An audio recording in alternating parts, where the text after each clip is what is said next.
Hello everyone, আসসালামু আলাইকুম।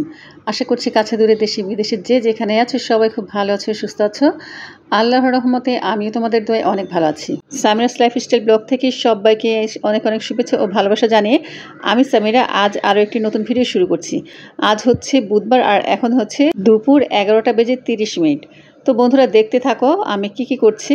আশা করছি আজকের ভিডিওটা তোমাদের খুব ভালো লাগবে।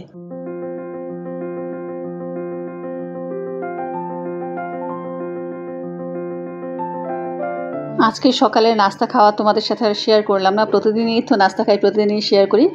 তো আজকে একটু তাড়া ছিল, নাস্তা আর কি খেয়ে এরপর রান্নাঘরে চলে আসছি। আর আজকে রান্না করব হচ্ছে কচুর ছড়া ভর্তা আর কচুর গাঁঠি দিয়ে চিংড়ি মাছ রান্না করব, আর হচ্ছে চিংড়ি মাছ ভোনা, মানে এক চিংড়িকে দুইভাবে রান্না করছি, আবার এক গাঁঠি তরকারিকে দুইভাবে রান্না করছি।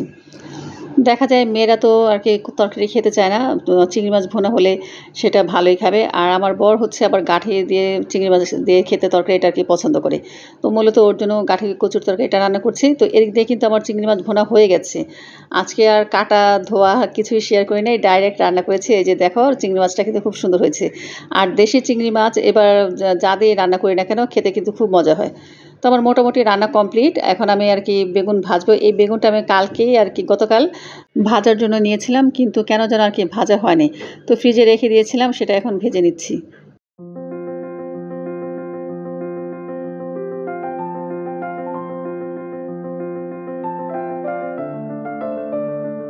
আর বেগুন ভাজা, এরপর হচ্ছে মাছ ভাজা, ভর্তা, এগুলো দিয়ে কিন্তু ভাত খেতে আমার কাছে খুব ভালো লাগে। বেগুনটা এক পাশ ভাজা হয়ে গেছে, উল্টে দিলাম। আর আমি কিন্তু একদম মিডিয়াম লো আঁচে বেগুনটা ভাজতেছি, নয়তো আবার পুড়ে যাবে। আর এই যে দেখো গাঁঠি তরকারিটাও কিন্তু হয়ে আসছে। যেহেতু আমি কচুর ছড়াটা আগেই সিদ্ধ করে নিয়েছিলাম, এখন আর কি রান্না হতে বেশি একটা সময় লাগে না। 80% কিন্তু গাঁঠি অলমোস্ট সিদ্ধ করা হয়ে গেছে।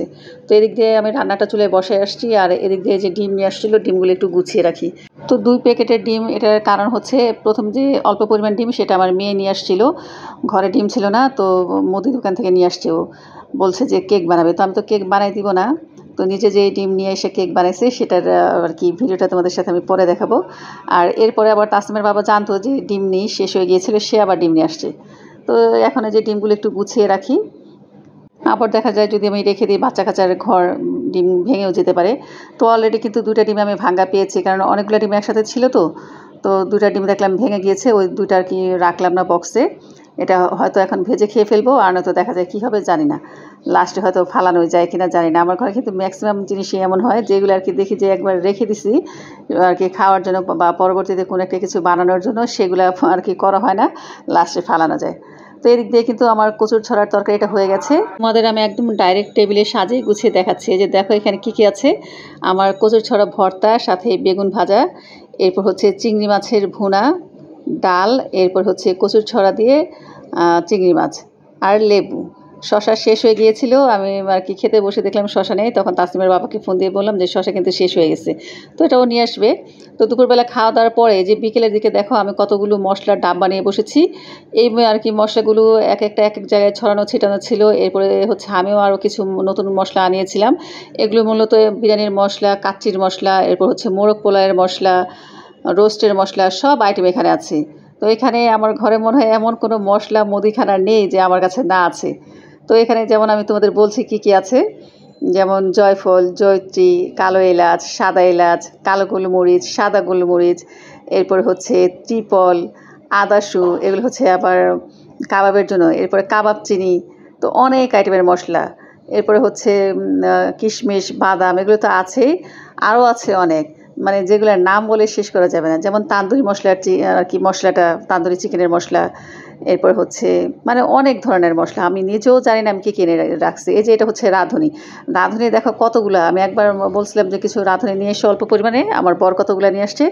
আর এই যে এটা হচ্ছে পোস্তদানা।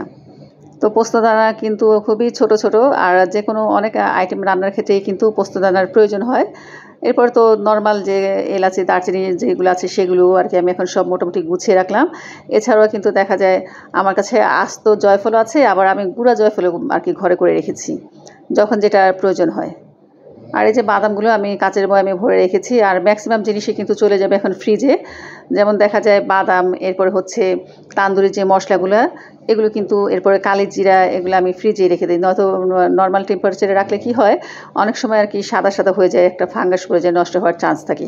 আমি যতটা সম্ভব পারি আমার ফ্রিজে যতটুকু ঢুকানো যায় আমি আর কি ভরে রাখি। তো দেখা যায় মশলাগুলো খুব সুন্দর ফ্রেশ থাকে, সহজে নষ্ট হয় না।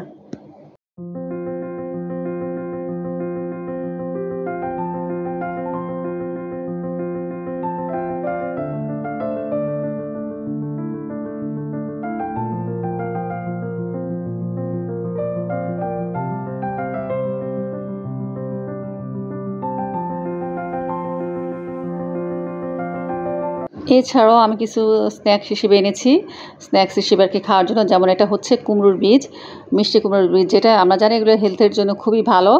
এরপর হচ্ছে কাজু বাদাম, তারপর হচ্ছে আখরোট। আখরোটটাও আমি আর কি শেষ হয়ে যাওয়ার আগে নিয়ে আসি।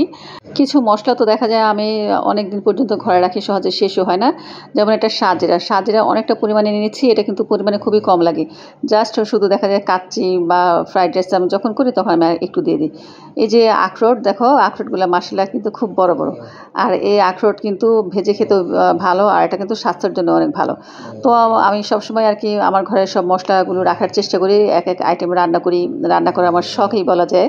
তো এই শখের কারণে কিন্তু সব আইটেমের মশলা আমি সবসময় আমার হাতের কাছে রাখি। তো সব মশলার বয়ামগুলো এখন আপাতত আমি সেলফে রেখে দিলাম। এরপর কিছু তো আমি ফ্রিজে রাখবো, যে বললাম। আর কিছু মশলা আমি একটা বক্সের মধ্যে আর কি ভরে রাখবো, যেন হাতের কাছে আমি সবসময় পাই। তো দেখো তো বন্ধুরা কেমন লাগছে। তো এখন হচ্ছে বা আর কি বিকেল ৫টা, আর বাচ্চারা বলছে টিফিন করে দেওয়ার জন্য। তো টিফিনে কি করব ভাবলাম, ঘরে পাউরুটি আছে, তো পাউরুটি দিয়ে এগ স্যান্ডউইচ করে দিই। আমার আসলে মোটামুটি যে স্ন্যাক্স আইটেমগুলো সেগুলো খেতে বেশি ভালো লাগে। আবার মেয়েরা দেখা যায় কেক জাতীয় জিনিসগুলো খেতে আর কি পছন্দ করে। তো সবসময় কেক আসলে করতে ইচ্ছে করে না।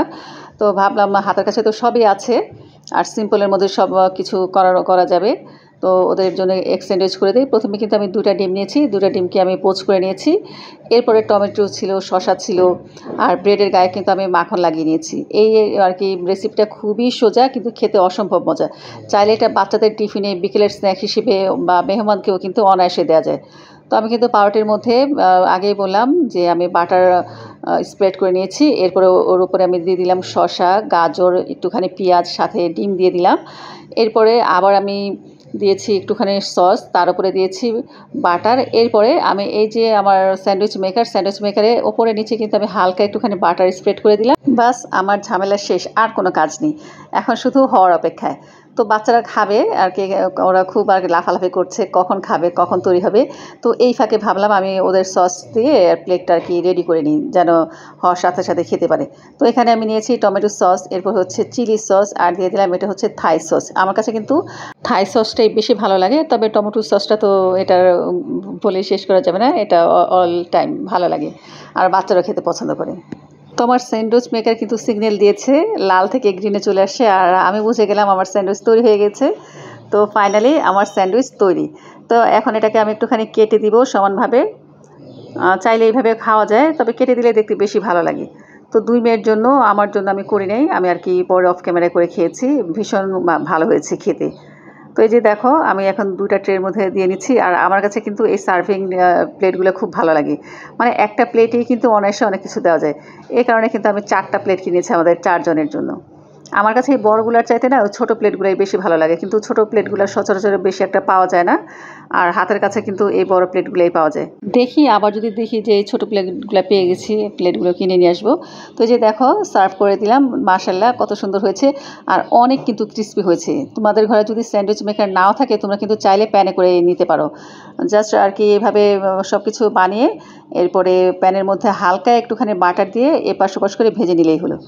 তো বন্ধুরা, আজ হচ্ছে বৃহস্পতিবার সকালবেলা, তো আমি খুবই প্রয়োজনে আমি হসপিটালে আসছি, আমার ভাসুরের ছেলের বেবি হবে আজকে।